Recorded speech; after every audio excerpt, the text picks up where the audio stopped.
കൊച്ചുകുട്ടികളും മുതിർന്നവരും തമ്മിൽ എന്താണ് വ്യത്യാസം? കൊച്ചു കൊച്ചു കാര്യങ്ങളിൽ സന്തോഷം കാണാൻ കുട്ടികൾക്ക് കഴിയുന്നു. മിഠായി കടലാസുകൾ മുതൽ ചെറിയ തട്ടലും തലോടലും വരെ അവർക്ക് സന്തോഷദായകമാണ്. എന്നാൽ മുതിർന്നവരോ വലിയ വലിയ കാര്യങ്ങൾ പോലും അവർക്ക് പരാതിയിലും പരിഭവത്തിലുമാണ് അവസാനിക്കുക. തങ്ങളുടെ ആജീവനാന്ത സമ്പാദ്യമായ 75 ലക്ഷം രൂപ ഉപയോഗിച്ച് മാതാപിതാക്കൾ മകന് ഒരു വാഹനം വാങ്ങിക്കൊടുക്കുന്നു.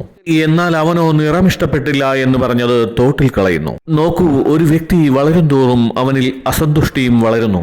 ഒരു കുഞ്ഞായിരുന്നപ്പോൾ ചെറിയ ചെറിയ കാര്യങ്ങളിൽ സന്തോഷമുണ്ടായിരുന്നു, മനസ്സിൽ സമാധാനമുണ്ടായിരുന്നു. എന്നാൽ ഇപ്പോൾ കാര്യങ്ങൾ വലുതായി. എത്രമാത്രം വലുതായോ അത്രമാത്രം പരാതികളും പരിഭവങ്ങളും അസന്തുഷ്ടിയും വർദ്ധിച്ചു. അപ്പോൾ പിന്നെ കുടുംബങ്ങളിൽ എങ്ങനെ സ്നേഹവും സഹവർത്തിത്വവും കാണാനാവും?